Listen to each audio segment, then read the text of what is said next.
Bonjour à tous les lecteurs nord-côtiers et les lectrices nord-côtières. Mon nom est Marilyn Poitras. Je viens vous présenter mon roman La Desiderata, paru en 2021 chez Alto.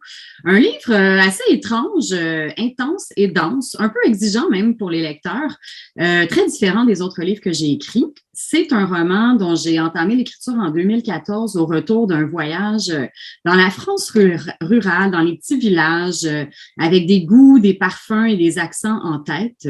C'est aussi un livre que j'ai écrit dans un contexte où le temps d'écriture était très rare. Alors, chaque fois que c'était possible pour moi d'écrire, c'était vraiment une grande joie, pratiquement une fête, et j'avais la volonté d'en profiter au maximum. J'ai terminé ce livre-là pendant la pandémie. C'était pour moi un lieu où m'évader, un endroit sensuel, gourmand, charnel, mais aussi dangereux. Et je pourrais dire aussi même que le vrai sujet du livre, c'est mon ode à la création. Et donc voilà, l'extrait que vous allez entendre, c'est l'arrivée d'un personnage qui va renverser l'ordre des choses. Elle s'appelle Aliénor.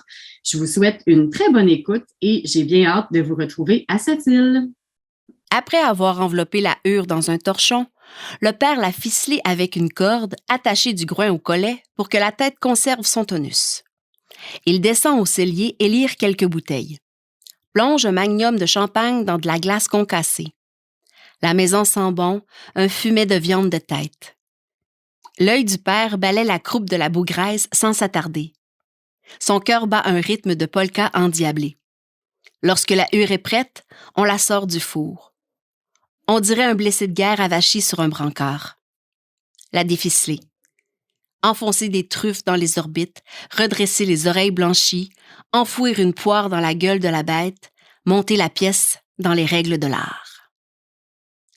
La langue fut bien travaillée par la main du père et le lard fondu dans ses pores a refermé la longue entaille sur l'organe pour l'insertion des pistaches. On fixe la tête sur un ovale demi. Le père, ayant envie d'un verre de chartreuse, redescend au cellier. Soudain, un bruit d'effondrement au rez-de-chaussée.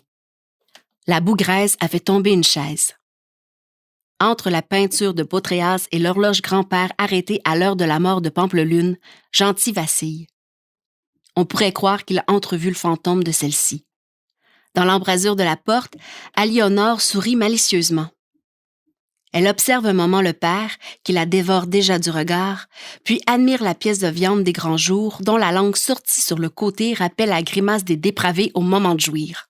Elle s'empare d'une cuillère d'argent et gratte le front laqué du sanglier, là où la bougresse a doucement fait couler du beurre.